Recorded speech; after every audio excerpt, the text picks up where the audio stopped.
What's going on, everybody? Crazy Dog back with my Browns Texans AFC Super Wildcard Round preview as my 11-6 Cleveland Browns travel to Houston for the second time in the span of a couple weeks as they will be facing off against the AFC South champion. Yeah, that's right. The Houston Texans managed to somehow steal the AFC South division away from the Jaguars, who seemingly had that division on lock heading into December. But yeah, we got the Texans in Houston. They're coming into this game at 10-7, playing some good ball. They've won 3 of the last 5. Of course, one of those losses was to the Browns, where Case Keenum got the start, and let's just say, the Browns straight up dominated. Yeah, Amari Cooper had one hell of a game, and of course, that was when we lost not only Dustin Hopkins, but also Corey Bojorquez. Now, the good news is Corey is back, and he looked pretty good against the Bungles when it came to punting. Now, unfortunately, Dustin Hopkins is still hurt. How did he hurt himself? Oh, he hurt himself trying to chase down Dameon Pierce on a kick return. Yeah, because the kick coverage team didn't do their job. So, thanks to those guys, we lost our kicker. That was an interesting game. But yeah, Browns going to this game, winning 4 of the last 5. Of course, they lost the game that didn't even matter, right? 31-14 to the Bungles to end the regular season. But yeah, we're 11-6 overall, 3-5 on the road. Texans are 10-7 overall and 6-3 at home. And they've won 2 in a row, beating Tennessee, who just fired Mike Vrabel, by the way. I'm sure it won't take long for him to find a new home. I know Buckeyes fans are pretty excited, but yeah, he's not going back to college. Sorry. And then Indy, of course, took the big L at home in a must-win game for them. Essentially, whoever won that game wins the division, and Indy just couldn't get the job done. That's tough. So here we are, Browns Texans Part 2, and this time we face C.J. Stroud, and he is definitely up there for Rookie of the Year. Yeah, he's a straight-up dog. And it's going to be interesting to see how he does in his first playoff game. Of course, they have a rookie head coach, too, D'Amico Ryans, who has completely turned things around over there. And, things are going to be fun. I cannot wait for this game, man. I really can't. Now, as far as injuries for the Browns, I don't know if we're going to get Grant Delpit back or D-Hop, too. It'd be nice to get them back, but not really looking good at this point. They still have not activated Grant off the IR, and it sounds like Dustin won't be practicing today, so I have to wait and see. I mean, Riley Patterson's been good, but man, Dustin Hopkins was cooking when he got hurt. Freaking kick coverage team, right? Wow. You're probably wondering, how in the hell did the Jaguars fumble the division? Pretty simple, really. How about going 1-5 in your last 6 games? The only win coming against the absolute ass Carolina Panthers. Yeah, heading into that game against the Bungles, right? On Monday Night Football, the Jaguars were sitting pretty at 8-3 at the top of the division, looking good. Browns fans were like, all right, so if we win these games, we take a wild card spot. We're facing Jacksonville. All right, cool. And then they proceeded to go 1-5, losing to the final 3 AFC North teams. And then they lost to Tampa Bay. They beat Carolina. And then, season on the line, they lose to Tennessee, who, of course, just fired their coach. Off. Now, what made things really complicated was the fact that Trevor Lawrence got hurt. Yeah, hurt his ankle against Cincinnati. So yeah, he played against the Browns with a high ankle sprain. And then, I believe he got a concussion against Baltimore. Then he played Tampa with a concussion, with like concussion symptoms, everything like that. Wasn't playing like himself. That's what I'm trying to say. And I guess he also hurt his shoulder too. Like, this dude was playing, well, beat up. Like, bro, you should have just let Beathard play, right? But no, Lawrence essentially just put himself on the line and tried to save his team's season, all for nothing. Damn.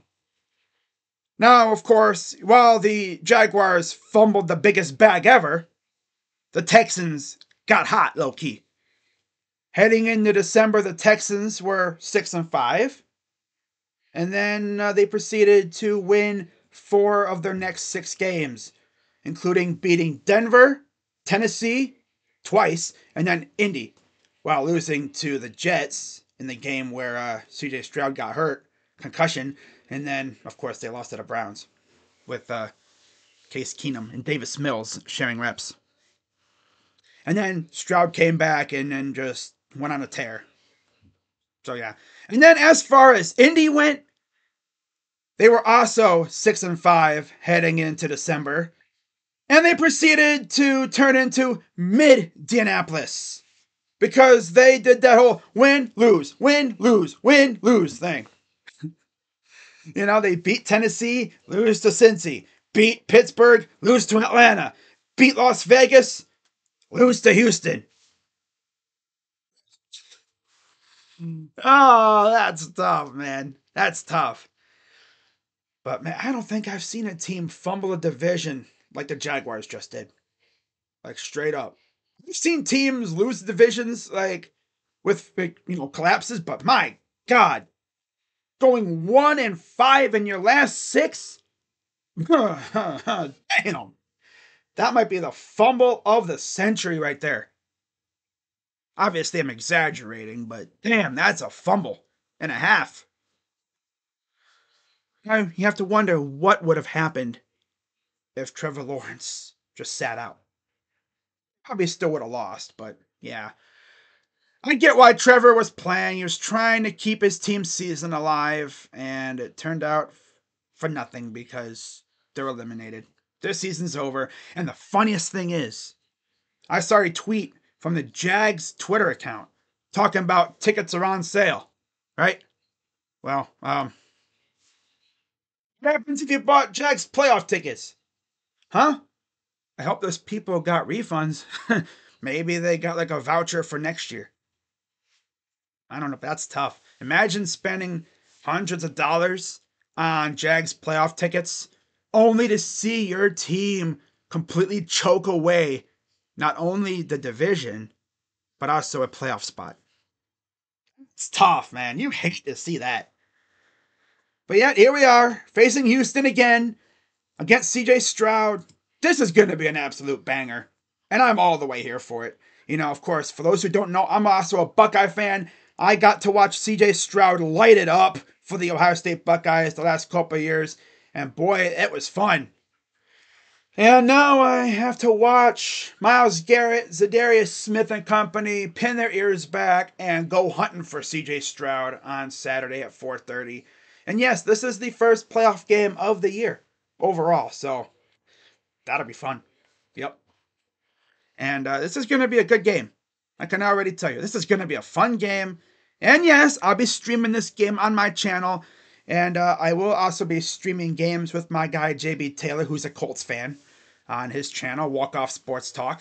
That'll be fun. I'm going to try not to troll him about the Colts, choking away a chance at the division too. But, fumble as hard as the Jags did. They just turned it to mid, that's all. But yeah, I'm sure he'll be looking forward to next season. But yeah, with that being said, I got a couple things to talk about. First off, the 2024 schedule, or at least the opponents, were finalized.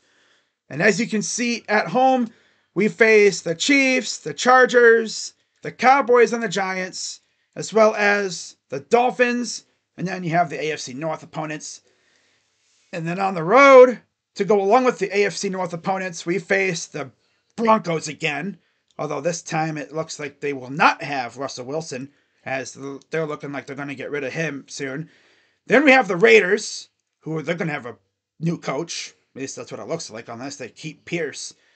Then we got the Eagles and the Commanders. And then the Jags and the Saints. So, looking good. Looking good. Can't wait. And then before I get into the preview, I just got to talk about one more thing real quick. And that is how damn good our defense was in the regular season. Remember I made a video before the season started talking about, is this the best defense Jim Schwartz has ever coached? No. It's looking like it's definitely up there. That's for sure. We just got to see what happens in the playoffs, right? Because that's where the money's made, in the playoffs. But yeah, I mean, they looked fantastic in the regular season, given the fact that, they constantly lost guys due to injury. But hey, got to give credit to the guys, in the second and third team, because they stepped up when they were needed. They took that whole next man up mantra, and they definitely did that whole thing really well. When they were called upon, they stepped up, and they stepped up big time. Good to see. Now, with that being said, let's get into my 3 keys to victory. Key number 1, put pressure on Stroud. This, of course, will be his first game ever. I'm sure his nerves are going to be going a little bit. He has been in big games before, but there's nothing like an NFL playoff game. I'm sure his nerves have been going a little bit, and he's going to be juiced up. But I need this defense, especially the guys up front. Miles, I'm looking at you, bro. This is your home state. I need you to show out. Za'Darius as well. But also, Dalvin, maybe Shelby Harris or Jordan Elliott. I need those guys to also show up and show out. We need the entire defense to get after Stroud. Put pressure on him. Make his day rough. Get a couple sacks too. Maybe force some mistakes, right? Really mess up his mental clock, right? Yeah, that's what you do. You make him hear footsteps. You put a lot of heat on him. He's going to start rushing his throws. And we've seen what he's been doing with Nico Collins. They're cooking out there. Speaking of which, slow down their passing attack. That's number 2. If you can somewhat slow down Nico Collins, I think we'll be fine. Our secondary is looking like it's going to be primarily healthy, especially at cornerback. Our safeties are kind of iffy, but our corners are looking like they're going to be all right. So we're going to have Ward, Newsome, Emerson. All those guys are going to be out there. I'm not worried about those guys. I'm worried about our safeties, though. Delpit hasn't been activated, and Thornhill's still battling a calf injury. But hey, if needed, we have Ronnie Hickman, who has been a beast out there. DeAnthony Bell's look good. So I'm confident in our secondary. We just need our pass rush to get after Stroud to force mistakes. Simple as that. And then number 3, let playoff Joe Flacco cook. Of course, he's been in this situation before many times. He's went into hostile environments and gotten victories. He's went to Heinz Field, Gillette Stadium, freaking Mile High. Man, he's even been in a Super Bowl where the lights went out. He's won the Super Bowl. Yep, the Superdome. Oh boy. But yeah, he's been in big time games and hostile environments, and he's gotten the job done. I saw a stat where he apparently is undefeated in the wild card round. So there you go. That's going to be big here. Playoff experience is going to pay dividends here. And I'm excited to see what Joe Flacco can do. But yeah, it's simple. Just let playoff Joe Flacco cook. Now, as far as my player to watch, it's Myles Garrett. Like I said, he's back in his home state, and he's looking to show out in front of maybe some family members are there. I don't know. But yeah, I'm looking for Myles to show out because he's been very quiet as of late when it comes to getting sacks, and I need him to make an impact in this game. And then my prediction, I'm going to go Browns win 28-17. And again, I think just the fact that we've been there before. Joe Flacco has obviously been there and done that before. And I think that's going to pay dividends for us. And we are going to come away with a close victory and we're going to move on to the AFC divisional round. So hopefully we get the job done, and I'll be able to make another one of these babies next Tuesday talking about, the divisional round. If not, then I'll be live probably Monday night to kind of go over the season and everything. But yeah, that's pretty much going to wrap it up for this video. Shout out to everyone who watches. Shout out to the Dog Pound. Shout out to any non-Browns fans who might be watching. But yeah, the Browns are the first game on in the playoffs. 4:30 p.m. on NBC on Saturday. Can't freaking wait. Let's get this dub. And also shout out to any Houston fans watching. Loyal to Houston, Steven Rose, any other Houston fans who might be popping in. You guys got a solid team. You're going to be a problem for many, many years. Yeah, CJ Stroud is a dog. That's all I got to say. So with that being said, I'm Crazy Dog. Let's go Browns. Let's get this dub and move on to the divisional round. And that's in the Texans season. With that being said, I'm out. Go Browns. Bye-bye. Yeah.